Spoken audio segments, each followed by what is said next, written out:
would like to welcome you all for coming today. Thank you so much. Looking forward to an excellent series with Dr. Ebeling. But first of all, some housekeeping issues. We'd like to thank our sponsors, the most important of which are the Templeton Foundations that have taken us on for the last 3 years now. And without them, we're not sure this would be possible. Compass Point has provided accommodations, and we're very grateful. We also have some patrons that we need to mention. Donald Tomlinson, Go Ahead Biscuits, Arizona Drinks, our supporters, J.S. Johnson and Majestic Tours, and our donors, Bahamas First. They all help make this possible. Of course, without Dr. Ebeling offering his expert lectures, it wouldn't be possible. And of course, none of it would be worth doing if we didn't have an audience to come and share it with us. So thank you so much. Enjoy Dr. Ebeling. Well, hello again. This segment is, as you can see here, on inflation, money and inflation, the moral hazards of paper money. This is a big topic with a lot of historical examples. Obviously, we can't talk about everything in the time available.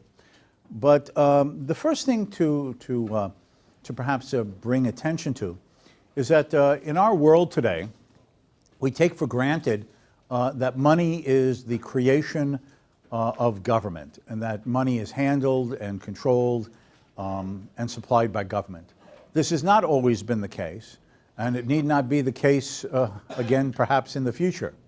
But money is not the creation of government. Money originated out of the interactions and transactions of people in society themselves.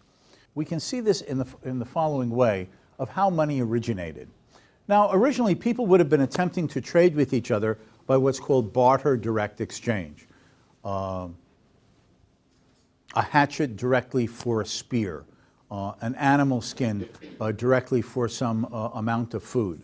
The difficulty is that you cannot always be sure that you'll be able to find someone who wants exactly what you have available to sell, and that he has exactly what you'd be willing to take in exchange for what he might want. It could be also that not only might you not have what economists call that double coincidence of wants, I have what you want and you have what I want, but it might be that we can't agree upon the terms of trade. Okay? You might say that that you'd be willing to sell me a horse if I'll give you some fish. And I say, well, I'll give you 3 baskets full of fish. And you say, 3 baskets full of fish for my horse? You got to be kidding. A horse is worth more than that. I'll give you a half a horse for your 3 baskets of fish. Now, you stop and think. I stop and think, well, let's see. Is that the front half of the horse, the back half of the horse, the left side, the right?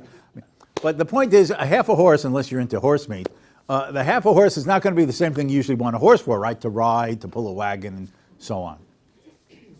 So here are 2 people who'd be interested in trading, but you can't divide one of the goods, the horse, into a fraction or a portion that could meet the terms that would make it worthwhile entering into the exchange. So at least one of the potential transactors has to leave this little arena of trade disappointed.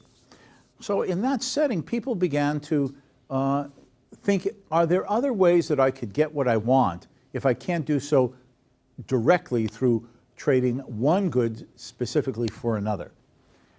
Now, to overcome the lack of a double coincidence of wants, since the goal of exchange is an improvement in one's circumstances, if trade cannot occur through direct barter, then it is reasonable for an individual to look for indirect methods to achieve his desired end. This person may have an incentive to first exchange away what he possesses for something not directly desired by him, but for something he could then trade away again for another good that he actually wants. Thus, the first good acquired in trade by this individual is not wanted for his own consumption or production use, but to be used as a medium of exchange to obtain the actual good that he really desires to acquire from another person. And in my little example here, Bob has commodity A and wants commodity B. Sam has commodity B, but he doesn't want commodity A, right? So the problem is that while Bob would be willing to give A to this other fellow, to Sam, Sam is not willing to give commodity B in exchange for A because he doesn't want A. Now, let us suppose, however, Sam may not be interested in commodity A, which Bob has some possession of, but Sam Bob figures, might be interested in getting some commodity C instead. We could then imagine that Bob trades away his commodity A to George here for some commodity C. Not because Bob, has any use for commodity C. He may not even like commodity C. The mere sight of commodity C may be repulsive to him. It doesn't matter. He might be willing to trade his commodity A for some of George's commodity C because he knows that if he has some quantity of C, he can then turn around and offer it in exchange for the commodity B that Sam has that Bob actually wants. Bob's first trades away some of his A for George's commodity C and then turns around and trades away the C for Bob's B. Commodity C has served, in this case, as a medium of exchange. And there'd be a logic to this. An individual in his own self-interest would see that sometimes the quickest way to get to what you want is to take an indirect route. So how does that then get reinforced in a certain market process that has historically occurred? One or a small handful of these commodities ended up being the most widely used and generally accepted media of exchange. Suppose that Bill possesses gold, a highly marketable commodity, and finds it relatively easy to trade amounts of it in exchange for quantities of commodities B, C, and D that he desires to trade. So he trades his gold for commodity B, for commodity C, for commodity D, all of which he desires to have. Bob, on the other hand, finds it difficult to sell his commodity A for the quantities of B, C, and D that he wants, because the owners of these goods have a relatively low or non-existent demand for his particular commodity. So, seeing Bill's success in trading in the market with his gold, Bob first sells a quantity of his A, whatever that commodity is, to Bill. In exchange for what? For some amount of gold that Bill has. Bob then finds it easier to acquire the commodities B, C, and D that he wants in exchange for the more highly marketable commodity gold that he's acquired by first trading away his A for some quantity of that G commodity of gold. Acting in his own self-interest, Bob has used gold as a medium of exchange to attain his desired ends in the market. Now, if he does this, and another person does this, and another person, all in their own self-interest, no one thinks, oh, I'm helping to create money by interacting with each other. I'm using it as a medium of exchange, he's using a medium of exchange, another person is using, as if it's a conscious intention. Well, 100 years from now, we will have instituted money. No, each one is acting in their own self-interest to overcome the hurdle or difficulty of trading what they have for what they want when what they have is not wanted either at all or not very much by others. But by first trading away what they have for something else what they perceive, imagine, is more marketable to get the things they want in transactions. Bob does this, George does this, Sam does it, William does it, Wilbur uses it, Edward does it. And before you know it, it has become an institution, a habit, the just taken for granted way of doing things, that whatever you have, you first trade it away for this particular commodity and then turn around and resell it for the things you want. And since everybody sees that everybody does it, it reinforces the attitude, well, that's what naturally is done. And then again, to use Adam Smith's phrase, as if by an invisible hand, each individual has been led by their self-interest to trade what they have for something that they may not personally want, but to then use it as a medium to acquire what they do desire in other transactions in the marketplace. And so over time, one commodity or a handful of commodities have in this way become the money goods. Historically, most frequently, though of course not only or everywhere, but most frequently, historically looking over the thousands of years, gold and silver. Money emerged out of the market interactions of individuals pursuing their own interests. And then it became institutionalized, routinized, custom, tradition, that is just the way things done. Do any of us think, well, you know, I'm trading my good for this thing called money to then buy other things? No, we just do it because that's just the way things are done. But it did begin out of the market and not through a design or a command or a control or an edict of the government. Now, a lot of things have been used as money. I'm just going to use one example, and this is ancient Chinese money. Ancient Chinese money. Now, here are pictures of some Chinese dagger monies dating from about 500 BC. Now, in ancient China, you'd have these craftsmen developing, metal manufacturing methods that would make very attractive and ornamental and ceremonial daggers. The blades would be finely made. There would be, artistic etchings on the blade. There would be a handle. You see that these are round. Inside the round handle often would be a precious gem, a ruby, an emerald, all for sermon or ornamental jewelry purposes. Okay? Now, these became in great demand. People liked it. Oh. And then people realized that if you have these attractive daggers, okay, it is very easy to then find people who'd be willing to take them in trade for other things that you might want. In other words, people started seeing these daggers as a medium of exchange. Now, there's a lot of inconveniences if you have a pocket full of daggers. You keep reaching in your pocket, you keep cutting your hand on the blades. I mean, what a nuisance, what an inconvenience. So notice what's happening here. The blades are getting smaller. Until finally, all you were left with is what had been the round handle. Now, in these ancient Chinese coins, you can see them in museums or, coin books. They have these holes in them.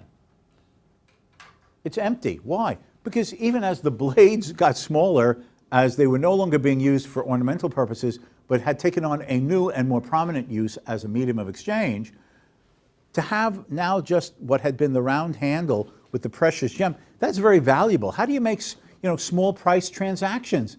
Well, I have an emerald, for a box of cereal. I mean, it's not going to work that way, right? So what they did is the precious gem disappeared. And you were just left with the copper, for instance, or the nickel, out of which the coin now was made, which had been originally the handle of the dagger. And that's how these coined monies evolved and developed. By the way, here's another, these Chinese coins date from 621 AD. And here we actually have an earlier money, Chinese spade-shaped money dating from even earlier, 600 BC. Debasement of gold and silver coin money. Throughout the centuries, governments have not been able to raise taxes or borrow money enough to cover all of their expenditures. They have most often resorted to debasing the currency or simply printing paper money. Historically, commodities such as gold and silver were most widely used and accepted as money.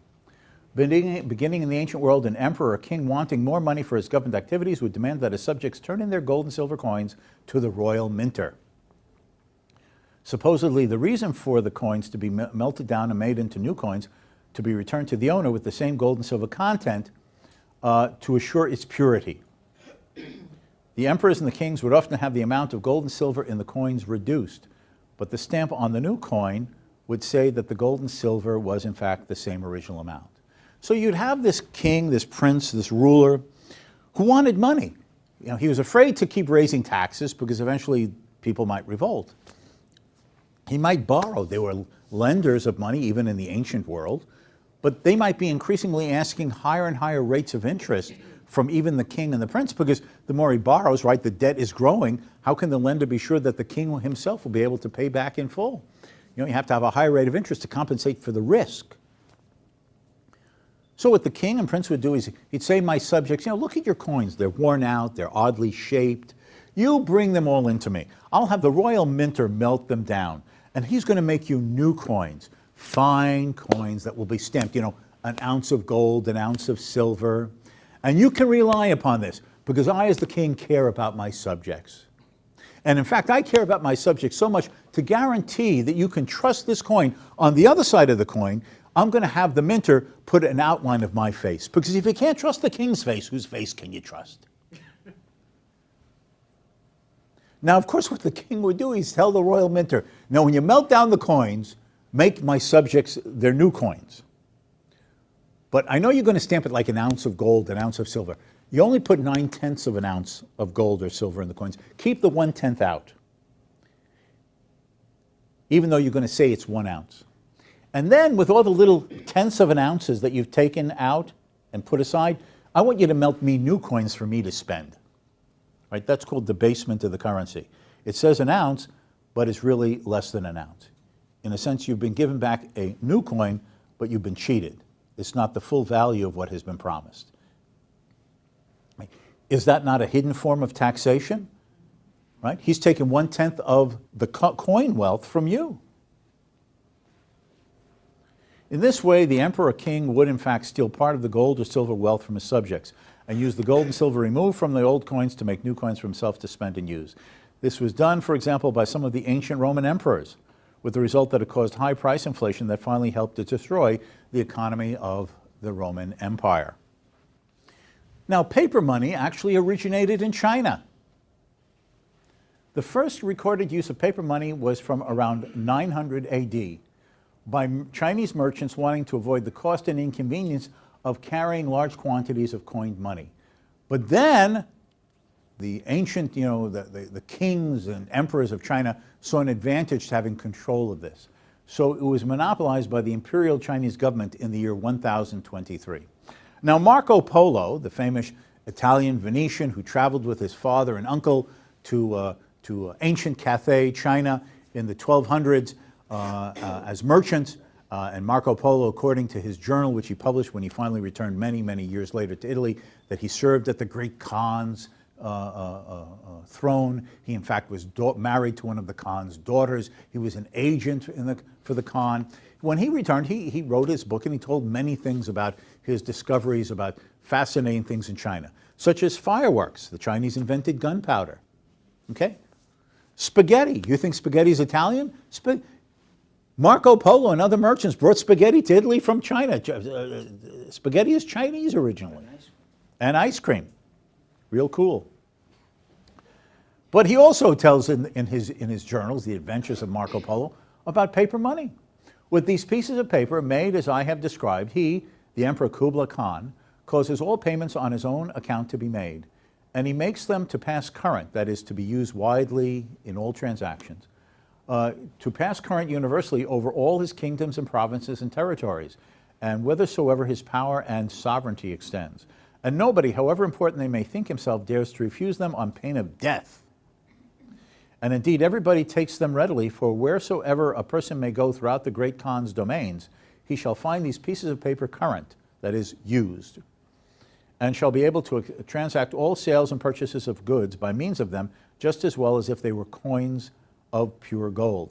Furthermore, all merchants arriving from India or other countries and bringing with them gold and silver or gems and pearls are prohibited from selling to anyone but the emperor.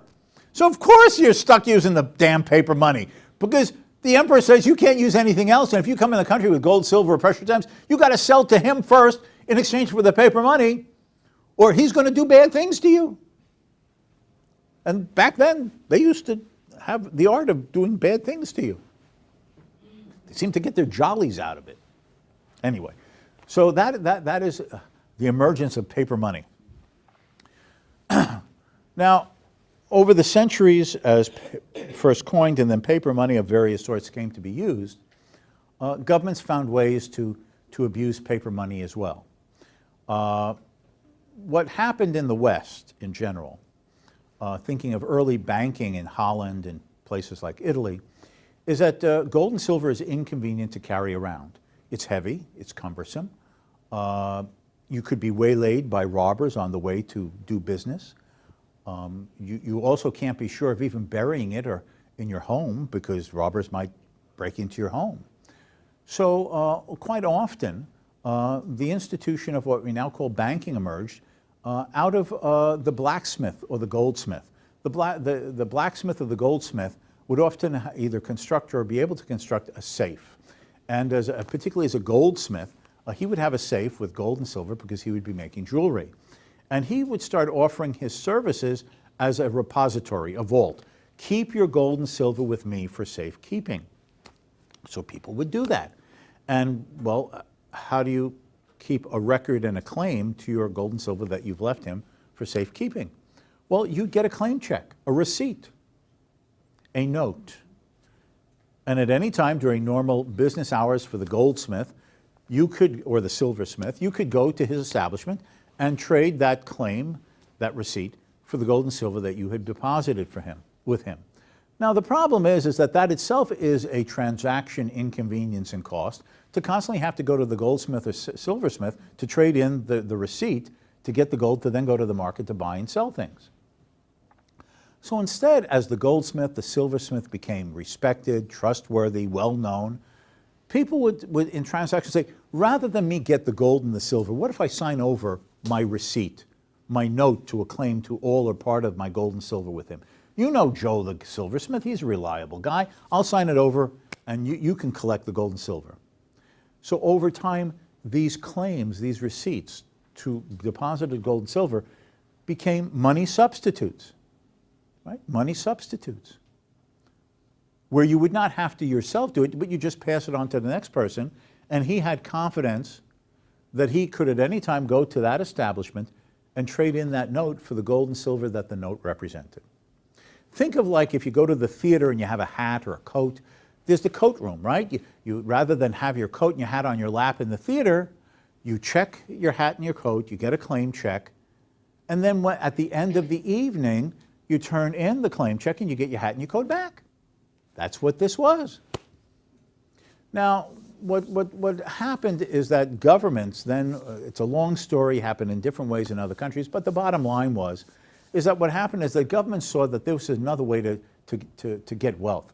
They would go to these depositories, which are now emerging as banks, right?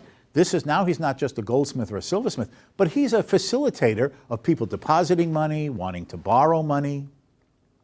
So government started going to these goldsmith/bankers, and now less goldsmiths and more bankers dealing in money, depositing money, withdrawing money, taking money as savings, lending it to others, and then when the gold and silver was deposited with you, you would agree with the depositor that the money would sit in the bank for a period of time, and then based upon the gold and silver they had deposited, they would make loans to others on that, but not give the gold and silver, but their own notes, right? Use my notes because they're as good as gold that's sitting in the vault, and you undertake your transactions with the borrowed money. Then governments would come to these banks and say, we want loans. And the banks would say, but you know, we can only lend you so much because we're dependent upon the gold and silver that our depositors have left with us. And then you had a situation like the Bank of England, right? Like Americans, you once were a British subject, so I can use the British example, right? Okay? So back in the 1600s, the British government needed money for a war. What else is new? So they went to the Bank of England and said, we need loans. And the bank said, well, you know, we can't, if we're going to lend you money, we have to charge a high rate of interest. So then the Bank of England made a deal. The British government made a deal with the Bank of England. You had all these different private banks, each issuing their own banknotes. The Richard Ebeling banknote, the Joe Schmo banknote, right? It's your depository, you issue your own notes. So now the British government said to the Bank of England, if you make loans to us and at really cheap rates of interest, we'll make you the monopoly note issuer of Great Britain. Well, what does that mean? In other words, only Bank of England notes could be used by any other bank as a claim to gold and silver deposited by their customers. So now any bank that needs banknotes can't just print up its own notes, the Richard Ebeling, you can trust me bank. You now have to go to the Bank of England to buy the notes to issue to your depositor customers for the gold and silver sitting in your vault. So now every bank has to come to the Bank of England and pay for the notes. This is a good deal. That's how the Bank of England, making a very long story short, but that's basically how the Bank of England started having this monopoly money relationship. And then at another time, when the British government was borrowing and borrowing during the war with Napoleon in the late 18th and the first decade and a half of the 19th century, the Bank of England was printing up so many notes to fund the government's needs that people would be turning in the notes to demand gold and silver, and the Bank of England was running out of gold and silver because they had issued more notes than they had gold. So what then happened? The British government said, don't worry, we're going to declare what is called an act which will no longer require you to redeem notes. They basically said, now people are stuck with the paper notes. You can't redeem them. Okay? You can't go and claim gold and silver. So this meant the Bank of England printed even more notes for the British government to spend. But what do you think happened? Price inflation, right? All this paper money in people's hands, they're trying to buy things, prices are going up and up. Only at the end of the war with Napoleon in 1815 did the British government not have to borrow as much as before. And in 1823, if I remember correctly, 1821 or 1823, the mind goes, the British government had paid back these loans of paper money sufficiently, now that the war had been over for several years, that the Bank of England could again resume paying out gold and silver for anyone who turned in notes to claim the gold and silver. And so from around the early 1820s until the First World War, Great Britain was a leader on a sound and solid gold-based currency. And that is one of the reasons why it was said that a British pound could be trusted, because it was as good as gold. The First World War saw the end of this. The United States had been on a gold standard, the British, the French, the Germans, the Italians, the Dutch, the Austro-Hungarian Empire, the Russian Empire, everybody. But in the First World War, and in some cases almost immediately after the war began, governments were going to need lots of money to fight a war. And how do you do this? You need money. And where is the money going to come from? You went to your central banks, the Bank of England, which was now the government's bank, the Reich Bank, which was the central bank of Germany, the Bank of France, the Central Bank of France, and so on. And their governments respectively said, you can't redeem gold anymore. In fact, we're going to require people to turn in their gold to us just for paper money, and now the paper money is just the money. And huge inflations were caused throughout the European countries during the First World War.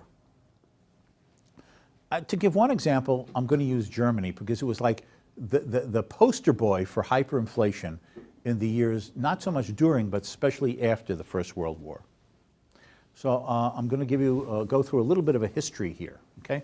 Just to use Germany as an example of what happens when inflation runs rampant. After the start of World War I in 1914, the German government suspended all gold redemption for the mark, right, the German mark. That was the German currency then.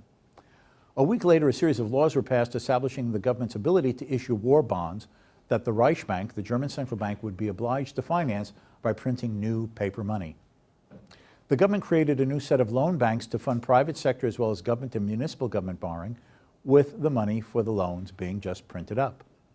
During the 4 years of war, 1914 to 1918, the total quantity of paper money grew from 2.37 billion to 33.11 billion, right, a tenfold increase.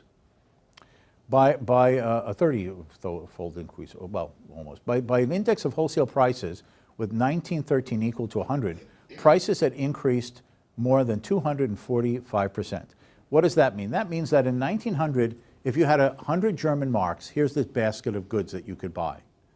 By the end of the war, to buy that same given basket of goods, you would need 245 marks.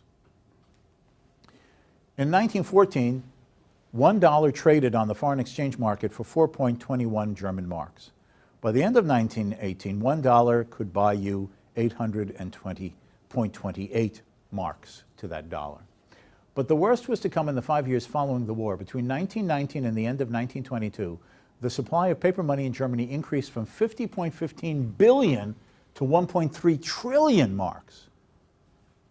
In 1923 alone, the money supply increased to a total of, let's see, hundreds, thousands, millions, billions, trillions, zillions. I have no idea what you call that. But it's big! It's big!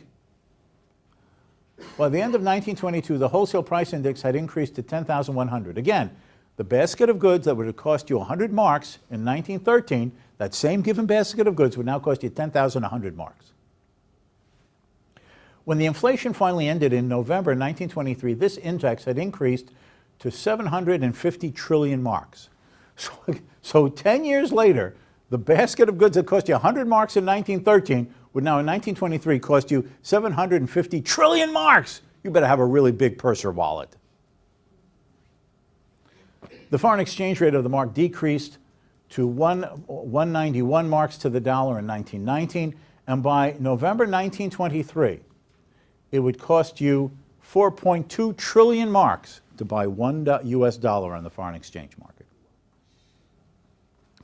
During the last months of the Great Inflation, more than 30 paper mills worked at top speed and capacity to deliver note paper to the Reichsbank, and 150 printing firms had 2,000 presses running day and night to print the Reich notes. In the last year of the hyperinflation, the German government was printing money so fast and in such larger and larger denominations that to save time, money, and ink, the banknotes were produced with printing on only one side. Right? You know, you usually have like two sides, right?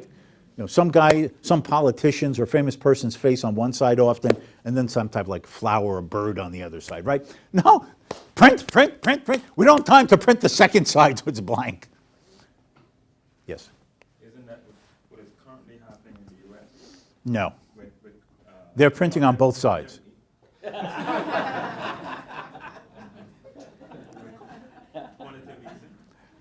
Why don't we talk about that in the Q&A? Fair enough? Okay. Now, this actually is just a table from a famous book by an American economist named Frank Graham, who did a history of the great hyperinflation in Germany. And here we have a 10 million mark note from October 1923. 10 million mark note. That'd probably buy you a peanut. To cover its expenses, in the post-war period, the government printed all these notes in those early years of what's called the Weimar Republic. Here is 1 day's pay in German marks in 1923 Berlin. Those are stacks of banknotes. That's your day's pay. Your day's pay. The impact of the hyperinflation was huge. In 1922, a loaf of bread cost 163 marks. By September 1923, the figure had reached 1,500,000 marks to buy a loaf of bread. And at the peak of the hyperinflation in 1923, a loaf of bread cost 200 billion marks for one loaf of bread. People were paid by the hour and rushed to pass money to loved ones so they could be spent before its value became worthless. I knew a person who had lived through this great German inflation in 1923, and he told me that you could go into a Berlin cafe, order a cup of coffee, and in the time that it took you to drink the cup of coffee, the price would double. You know what lesson he drew from that? Drink fast.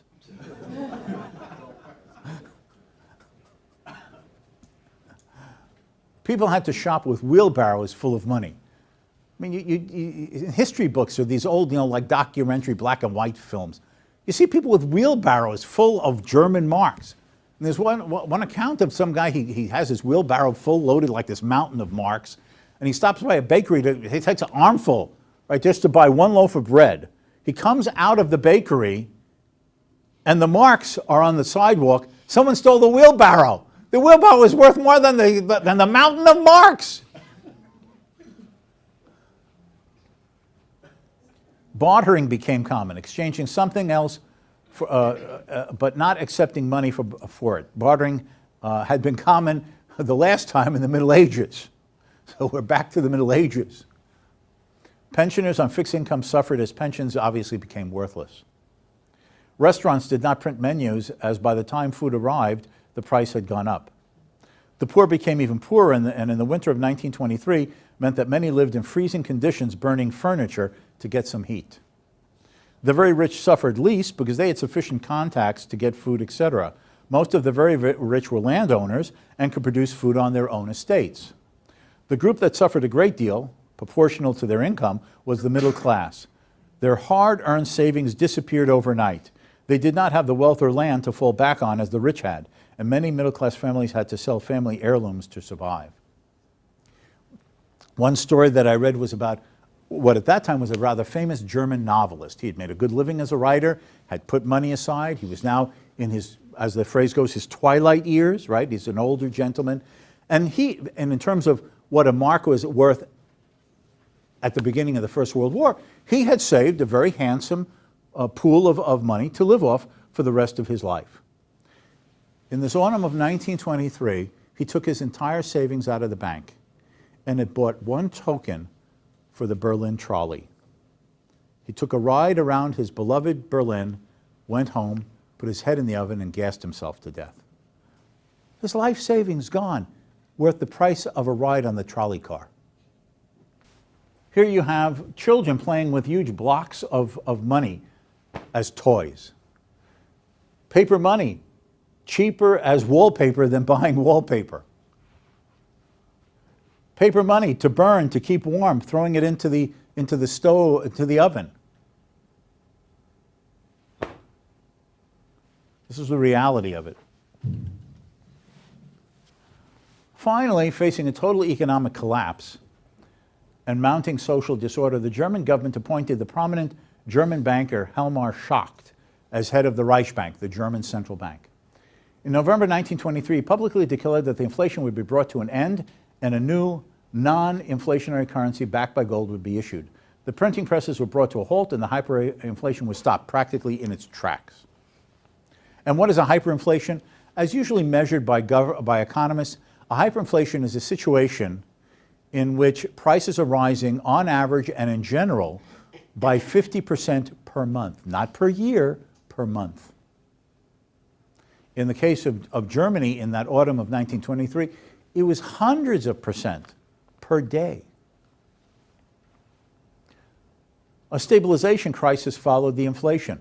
Capital investment projects were left uncompleted because of the lack of available resources. Workers faced unemployment as they discovered that the jobs the inflation had drawn them into had now disappeared. The consumption of capital and the misuse of resources and labor during the years of inflation left the German people with a far lower real standard of living, which only years of work, savings, and sound new investment could improve. Now, Germany's economic recovery in the middle years of the 1920s turned out to be an illusion as well. Germany borrowed money from the United States to pay off reparations to the Allied powers. The German government, because it was the loser in World War I, had signed a peace treaty with the British, the French, the United States, and the other countries on the victor side, that they would pay indemnities, right? Oh, part of France was destroyed because the Germans occupied northern France and so on. And they were supposed to be paying this like until the 1970s. And in huge amounts that, certainly in the years immediately after the war, Germany had no real way to fund out of its production. So it resorted to just at first printing money, but with the inflation ended, how do then we pay off the debt since we can't just print money anymore? So they went to the United States and a few other countries to borrow the money to pay back to other countries, including to the United States, as well as to finance a vast array of public works projects and business investment activities sponsored by the government. These all came crashing down when the boom of the 1920s turned into the Great Depression of the early 1930s, and that, of course, set the political stage because of social unrest and people's despair for a demagogue such as Adolf Hitler to take advantage of this to rise to power in early 1933. Now, I would like to focus on what I would consider the failure of government-managed paper money. And I mean this because, as I say here, the last 100 years has been a great experiment around the world with government-controlled money. The use of gold as the basic money in most countries ended in 1914. When the First World War began. The argument by the various governments was that they needed paper money to fund their wars. When the First World War ended in 1918, many of these countries tried to reestablish themselves on a gold standard, but nowhere as effective and as full and as real as the gold standards that had existed before 1914. And in the 1930s, virtually every country went off the gold standard, including the United States. In 1933, 1934, using a wartime emergency act that was still on the books from the First World War, the American government, Franklin Roosevelt's administration in the United States, commanded that every American turn in his gold to the U.S. government under legal threat of confiscation and imprisonment. The only kind of gold that was allowed to be out in the private sector anymore were obviously like for jewelry, teeth fillings, and, collector coins, right? Old-fashioned collector coins. But anything like gold coins that were being used as money back then, or the bars, right, the bullion, had to be turned into the government under penalty of fine and imprisonment and confiscation. And what did they give you in return? Just the paper money. Looking over the monetary history of this last 100 years, some economists have concluded that this experiment with paper money has turned out to be, in general, a great failure. In the United States, the central bank, known as the Federal Reserve System, mismanaged the money supply in the 1920s and created the conditions that resulted in the financial crisis of 1929 that began the Great Depression. Then after the Depression began, the Federal Reserve again mismanaged the money supply in the early 1930s, resulting in the most severe and prolonged economic depression in modern history. Since the end of the Second World War in 1945, all the major countries of the world have continued to periodically experience periods of significant inflation followed by recessions, economic downturns in employment and output, including the recent economic crisis. We need to keep in mind that government central banking is a form of government central planning. And like all other forms of central planning, monetary central planning has certain fundamental and inherent problems. What are these? Well, we talked about this the other day when we were talking about the failures of socialism. And we partly drew upon the arguments, as I suggested, if you were here and you might recall, of that Austrian economist Friedrich Hayek, who won the Nobel Prize in 1974. Hayek argued that it is impossible for a central planner to have the necessary and full information to know how to successfully plan an entire economic system. And logically, this applies to government central banking as well. How can the central banking officials have sufficient knowledge about how much money should be in the economy, how it should be used for all the different consumption and production purposes for which all the individuals in a society use the money incomes they earn in production and then spend on desired consumer goods? How can the central banker know what prices in the economy should be to assure coordination and general balance between all the different supplies and demands, and therefore what the general level of prices of goods and services should be? How can the central planner know what is the right or correct interest rates to assure a coordination and balance between savings and investment in the economy, better than the market interaction of supply and demand? Finding out what the right price rates of interest should be to see that the savings of some is balanced with the seemingly profitable investment borrowing desires of others. Hayek's central point is that we cannot know the correct allocation and use of resources to satisfy consumer demands. We cannot know the proper balance between savings and investment in society and what types of investment activities should be undertaken other than through that discovery process of market competition itself. It is only through the free competition of market supplies and demands that we can discover what people can best do and what entrepreneurs think are the most profitable and efficient investment projects to undertake. Alan Greenspan, Ben Bernanke, and now Janet Yellen are just mortals like you and me. Yeah, they've read more books on economics and monetary history than you and me, and they've tried to understand X, Y, and Z, but they don't really have the knowledge of all those details, of all the specifics of what everyone is doing and what their particular circumstances look like and what opportunities they might offer and where the best balancing of things could be to see that what's supplied is matching what others have a demand for, other than letting the market discover this itself. They don't have the knowledge, wisdom, ability. And the fact that they go through these roller coasters of inflation and recessions, itself demonstrates just practically that they don't have the knowledge. Now they keep saying, we've learned from our mistakes. Next time we'll get it right. But that's what they said the last time. They're still waiting to get it right, infinitely. Because you see, there is no way for them to get it right.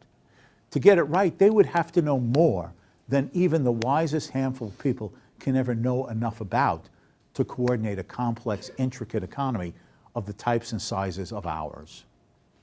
Now, second, as we talked about yesterday, we talked about, crony capitalism and how government gets corrupt with politicians, bureaucrats, and special interest groups.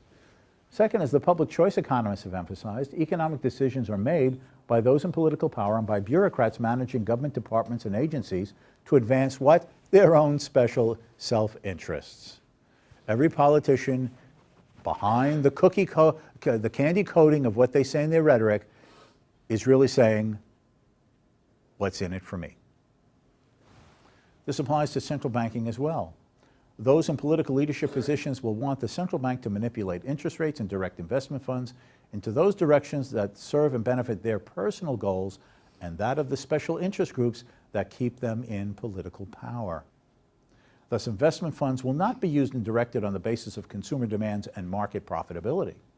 Instead, they will be guided by political goals of giving investment funds for investment projects that give money and profits to those who are rent-seeking, that is, those who want profits through political connections and special privileges from government, and not from making better and less expensive goods for us, the broad population of consumers of the society.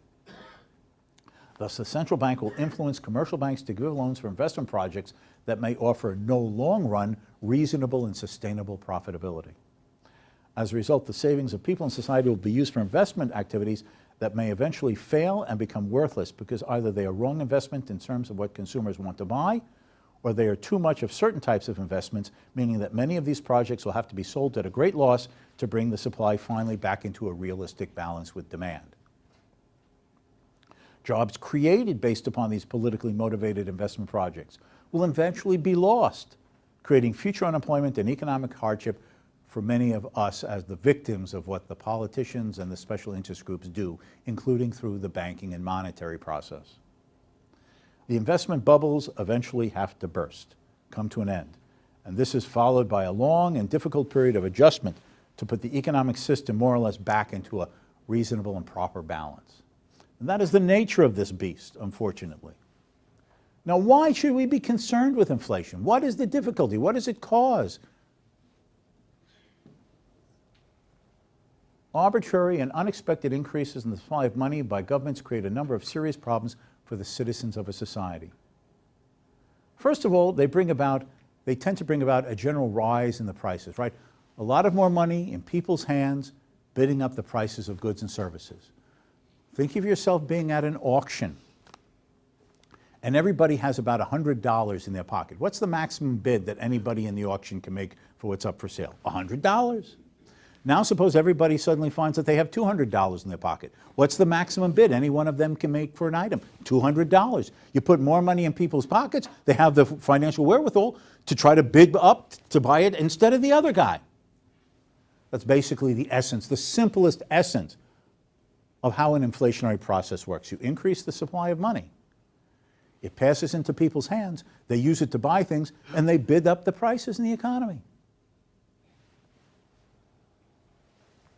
This obviously means that the value of each unit of money in people's pockets becomes worth less.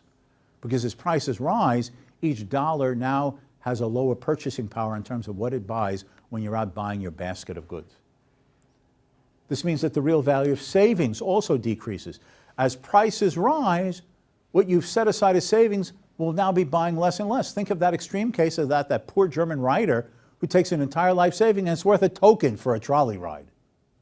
I mean, that's obviously the extreme case. If that's the case, what happens to people's incentives to want to save? What's the point of putting $100 aside today for some, retirement or education for your kid if you think that it's likely that when you want to use the $100, because of inflation, its buying power is worth 80 or 70 or 50? And by the way, even if there's on average and in general, a price inflation of 2% a year, if you do the simple arithmetic, within 20 years, $1 is worth 50 cents, even with 2% price inflation for 20 years. Give or take a little bit, like rounding it. So you put $1 aside today for some retirement or planning to buy a home or your kid's education, and the dollar today, even at 2% inflation, will only buy you 50 cents worth of stuff 20 years from now. And 20 years seems like a long time to you. Well, it even seems a long time to me, but trust me, in a person's life, it's the blink of an eye. How did it get so much older? It's 20 years, okay? People think ahead, don't they? That destroys the motive and the incentive and the potential gain of wanting to save. It obviously creates uncertainty about the likely costs and profitability of investments undertaken over time. I've had the opportunity to be invited to Brazil to give lectures several times. Brazil is a beautiful country. I recommend anyone to go there. Natural beauty. People are wonderful. But one of my first trips, I was there when Brazil was going through a hyperinflation. That is, prices were rising more than 50% per month. And I was talking to several Brazilian businessmen, and they told me that now prices are rising so rapidly and so erratically that it was hard for them to make any type of long-term estimates as to what their cost would be or what the likely price of the product would be relative to the cost when the product would be ready to sell looking down the road. The consequence of this, that they said that their investment planning horizon had contracted to no more than 6 months. In a complex, developed industrial society, you cannot have a planning horizon of 6 months. You need to be planning years ahead. You see these high-rise hotels being built, even for tourist purposes, right, here on the island? This is a huge upfront cost, right? You have to be asking yourself, what will be the demand for tourist rental space 10 years from now, 20 years from now, 40 years from now, to recoup all of your upfront expenses and to get a return, taking that longer view, that will have made it all worthwhile. Well, how do you make those kind of long-term judgments for serious investment when, because of the inflation making future values of anything so uncertain, you don't think further than 6 months ahead? How do you maintain your existing capital? How do you plan for new capital investments? You don't. It destroys, it brings to a halt the growth of the economy. And it creates incentives for people to move their wealth out of uncertain productive activities and invest in commodities, such as jewelry or works of art, because you think that they will maintain or increase their value. During inflation, you see during a serious inflation, people shift into holding gold, holding silver, precious gems, works of art, anything that they hope or think will keep up with the inflation in terms of its buying power, or maybe will even stay ahead of the general rise of prices. But that means that you're devoting your time, effort, and resources not to making more and better goods and services, investing in research and development, training your workers to make them more productive. You're just trying to hold on to what you got because inflation is destroying what it's worth. And during an inflation, all prices do not rise at the same time or to the same degree. This distorts the patterns of relative prices and can influence spending and investing decisions that we found to have been misdirected or unsustainable when the inflation finally comes to an end. And what am I talking about here? That really is the essence of what economists call the business cycle. The business cycle is an inflationary bubble followed by an economic downturn and a recession or depression. It is the result of increases in the money supply that distorts interest rates and the relative prices in the economy in such a way that many people invest capital into construction projects, industry, and manufacturing activities that may seem profitable while the inflation continues, but which collapse like a house of cards when the inflation is slowed down or stopped. Now, Friedrich Hayek, who I've quoted many times about economics as a discovery procedure, different types of knowledge in society, he actually began his career as a monetary and business cycle theorist in the late 1920s and throughout the 1930s before he got interested in these wider economic issues. He was one of the most famous economists on money and business cycle issues in the world in the 1930s and 1940s. And he explains how money disrupts things. The influx of the additional money into the economic system always takes place at some particular points. There will always be some people who have more money to spend before others. Who these people are will depend on the particular manner in which the increase in the money stream is being brought about. It may be spent in the first instance by government on public works or increased salaries, or it may first be spent by investors mobilizing cash balances for borrowing for that purpose. It may be spent in the first instance on securities or investment goods or wages or on consumer goods. The process will be very different, will take on very different forms according to the initial source or sources of the additional money streams. That is, where's the money being injected into the economy? But one thing all these different forms of the process will have in common, that the different prices will rise not at the same time but in succession. And so long as the process continues, some prices will always be ahead of others, and the whole structure of relative prices therefore will be very different from what the pure theorist describes as an equilibrium or perfectly balanced situation. It is these distortions of prices, some prices rising first, other prices rising later, some incomes going up ahead of other prices, that brings about all the real negative and distortive effects during an inflation, including these phases of economic boom and then followed by a recession. That's what got the world into the recession from which it's still recovering. Through the monetary policies, especially by the American Central Bank, the Federal Reserve System, but also the European Central Bank. Well, some have argued, okay, and I certainly am not saying all or even a majority, but some have argued for returning to a gold standard for a free society. Some economists have come to the conclusion that it may be desirable to return to some form of a gold standard that takes the power of directly creating paper money out of thin air away from the hands of government. Or as the Austrian economist Ludwig von Mises once said, why have a monetary system based on gold? Because as conditions are today and for the time that can be foreseen today, the gold standard alone makes the determination of money's purchasing power independent of the ambitions and machinations of governments, dictators, and political parties and pressure groups. The gold standard alone is what 19th century freedom-loving leaders who championed representative government, civil liberties, and prosperity for all called sound money. With a gold standard, the supply of gold money, it depends upon consumers' demand for gold for money and commercial purposes and the profitability of gold mining, like the supply and demand of any other commodity that is bought and sold on the market. It takes control of the money supply and the power to arbitrarily manipulate it and increase it out of the hands of government and out of the hands of central banks, and therefore eliminates the power of the monetary central planner, the same way ending socialism ends the power and manipulative and distortive effects of the general government central planner. The only way to solve this, certainly not overnight, and there's controversies and differences of opinion, but something has to be done to get the hand of the government off the monetary printing press, to feed its demand for wealth when it can't tax enough, to buy the favors and privileges of special interest groups that keep it in power, and to end the disruptions that these cycles of booms and busts impose upon all of us everywhere in the world and create waste and unemployment that we then have to recover from due to their monetary manipulation mistakes. Thank you very much.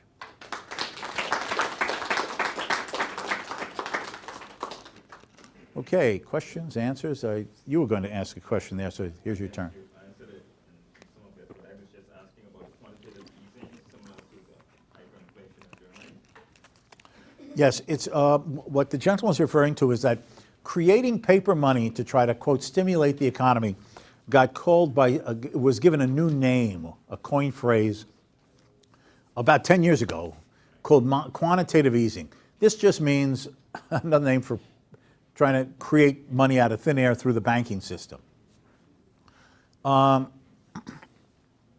Between 2003 and 2008, the boom period before the current recession, the Federal Reserve increased the money supply by 50%.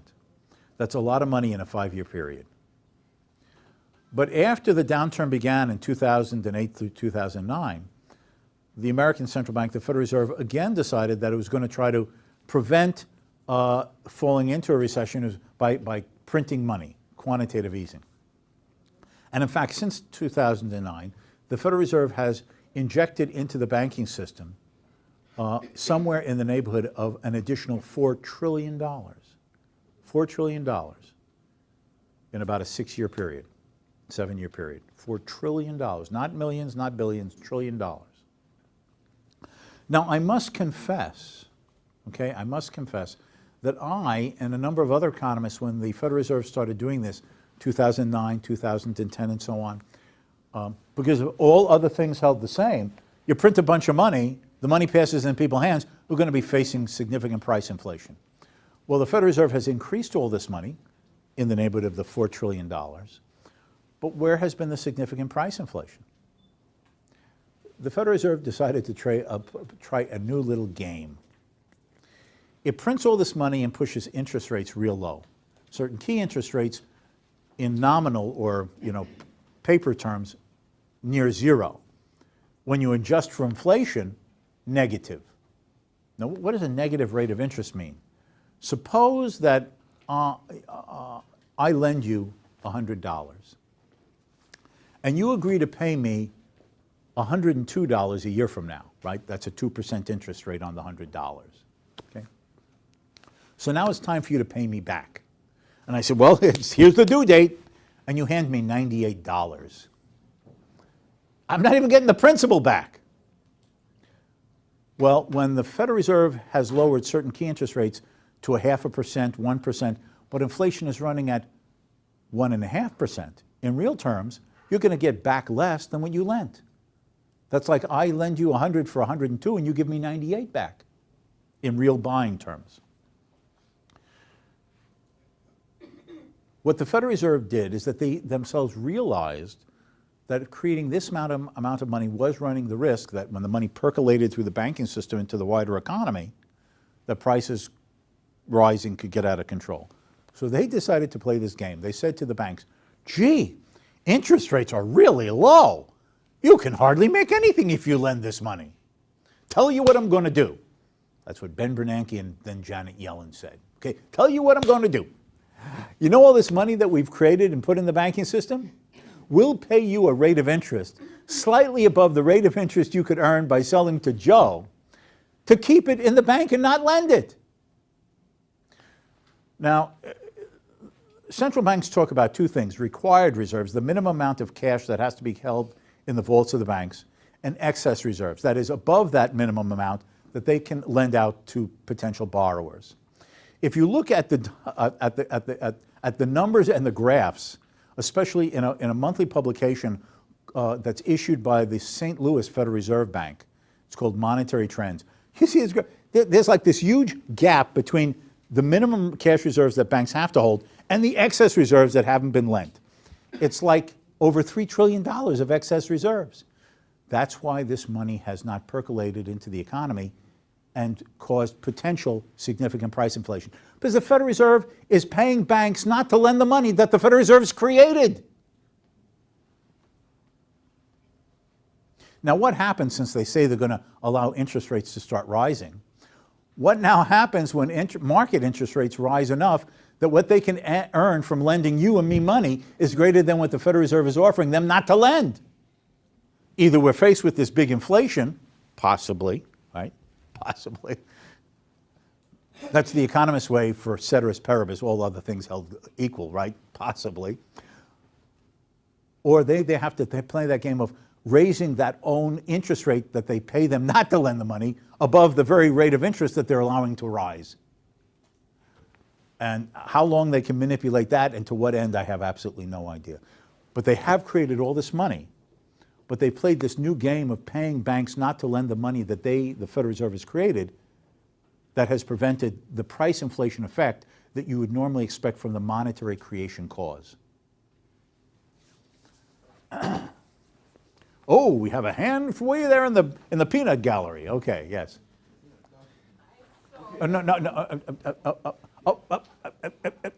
Ladies first. Is that okay? Ladies first. I saw where Mrs. want to know why they prefer trading with gold. Is there any other thing more profitable than gold? Well, he used the example of gold just because historically gold had been money over the centuries. In my opinion, I'm speaking not only with my economist hat, but as someone who has political philosophical views, right? My value views. I would find it preferable, as an advocate of a free market economy, including the monetary system, that governments ended what are called legal tender laws, which says the government says certain things are lawful and legal money in contracts, and that banks can accept anything as deposit, gold, silver, other countries' currencies that depositors want to leave with them. And people can therefore use anything they want as money. It is possible that because of the history of money, people might end up settling back over a period of time to gold and silver. It could be platinum. I have no idea. But I think it should be left up to the market to decide what people want to use as money, or monies, right? Many, for different purposes. Gold and silver used to historically be used for larger denomination purchases because of their relative value. Small denomination purchases, you'd have copper coins or nickel coins because they're less valuable metals. The market sort of sorted this out originally. I think the market should be allowed to do it by not keeping money in the monopoly hands of government. So he's talking about gold in this case just because historically, extrapolating to the future from past experience, it's likely that people would want to use again, if it was up to their free choice, a commodity like gold. But it might not be. Yes? We spoke about hyperinflation. Right. People having to use wheelbarrows to take money around. Right. What corrective method was taken to reduce the inflation during that period? Yes. This banker named Hjalmar Schacht was brought into the German central bank, the Reichsbank, and said, we want you to be the president to take care of the inflation. He had certain preconditions to take the job. He said, you put me in a very difficult spot. I have to have the ability to do what I think is necessary to bring this to an end. And you can't interfere. Sort of like monetary dictator, I guess. Okay, so what happened was, he said, I'm going to do this, and you can't interfere. I'm going to announce on day X, I believe it was around November 15th, November 20th of 1923, I'm making a public announcement. The printing presses are halted. No more creation of paper money. Zero. Okay, no tapering off, zero from day X. Second, I'm going to issue a new currency. You trade in a zillion of your old for one of the new. Okay, currency conversion. And the new currency is going to be backed by gold again, and the amount of any new money put into circulation is going to be linked by a formula to only new deposits of gold into the banking system, in a form of how it had been before the First World War. And that's how he brought it to an end. So is it still in place today? No. What has happened? What happened is that Schacht did not remain the head of the central bank through all of the 1920s. He stepped down after the crisis ended. It became sort of politically based appointments again. And while staying within sort of a broad corridor of the rules of the system he set up, they printed money and borrowed and other things. And then what happened is the great crash came following, the American crash. Germany went through the worst depression in all of Europe. The only comparable one was, we and the Germans had the worst of the Great Depression of the early 1930s, falling production and rising unemployment. And what the government before Hitler did was they took Germany off the gold standard and started trying to make works projects of printing money. And then when Hitler came to power, it just became more intense, but he imposed his version of socialist planning. He played with public works projects and job creation through deficit spending. And then in 1936, having brought Hjalmar Schacht back as the Minister of Economics in his own Nazi government, he had Schacht arrange, quote, public works stimulus program, building the Autobahns, right, their highway system. And then after 1936, imposing a Soviet-style system of central planning on the German economy. And that was then fed by printing money, but with price controls, what's called repressed inflation. Well, if prices are rising, but you keep the prices frozen, you know as well as I do, the supply and demand isn't balanced anymore beneath the controls. So you had a distorted, imbalanced economy, which was being directed by central planning agencies in very irrational and only pro-war directions, right, rearmament, that beneath the surface was in total economic chaos. And a number of German economists were aware of this at the time. One of the most prominent one was a German economist named Walter Eucken. He was an anti-Nazi economist who sort of remained below the radar throughout the war, and then at the end of the war in 1946-47, he wrote a two-part article in the British journal Economica explaining the dysfunctionality of the German centrally administered economy during the Nazi era because of all of this. Okay, yes. Okay, the question is, what do I think of sort of pseudo-currencies, as some people call them, like Bitcoin? Some of my best friends love Bitcoin. I'm open to the idea of people using alternative media of exchange. I'm still not certain of whether Bitcoin itself will turn out to be that real parallel alternative to forms of government money. But I believe that people should be allowed to experiment with that. If they want to buy it, if they want to use it for transactions, then they're their own business. Now, Bitcoin has risen and fallen in value. It was worth hundreds of dollars per unit. Now it's fallen to a fraction of that. I think maybe it recovered slightly. I don't follow it. But if you want to incur the risk of following the roller coaster because you'd rather use that than the government money, I think people should be free to. But whether that is, the silver bullet that, will be the alternative in the long run, I have no idea, other than the market deciding this. Okay, yes. What percentage of the Federal Reserve System is actually owned by the government of the United States? The question is, what percentage of the Federal Reserve, the American Central Bank, is owned by the government? That is a very tricky question. I say this for the following reason. It technically is not owned by the government. It was established in 1913 by an act of the United States Congress. It is technically a private corporation set up by charter by the U.S. government. And it supposedly is independent of the government and is owned by member commercial banks. It is a strange private corporation, in quote marks, that has its board of members nominated by the president and appointed by the U.S. Senate, and whose all employees, in terms of their ranking and retirement plans, are U.S. civil servants. So it's a private corporation in which the board is nominated and approved by nominated by the president, approved by Congress, and all the employees are government employees in terms of civil service rankings. That's a kind of bizarre private corporation in my mind. It depends upon what you mean by the government owning. The fact is that up until very recently, the only capital asset that the Federal Reserve could hold on its books, how did it print money? How do you put the money in the account? What are you buying that you're giving money in trade for, to put money into the economy? Only U.S. government securities, right? Government IOUs. Yes, bonds, that's all. Now that has changed. Now the second largest item on the balance sheet of the Federal Reserve are mortgages that went bad during the great housing crash of a few years ago. In fact, since the Federal Reserve does not have a public auditor to determine what's on its books, unlike any private company, we can only estimate from what they say publicly.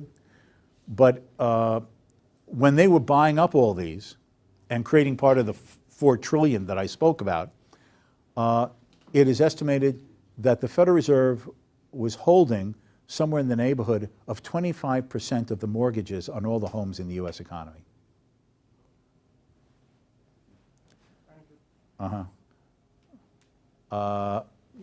Let me take this gentleman first, since you asked a question, and then I'll get back to you. Yes? I have a question on the implications of using a pegged currency, right? That what now? The implications of using a pegged currency, right? On a micro level, if you were to use a commodity-based currency, Right. essentially what you do is you would peg the value of your currency to whatever commodity you so choose, right? That would have a deflationary effect, meaning that your currency's value would go up. But what could end up happening is you could have currency hoarding, where you have somebody who's sitting by, they would like to buy up a bunch of gold and potentially limit the possible earnings of other people in the economy.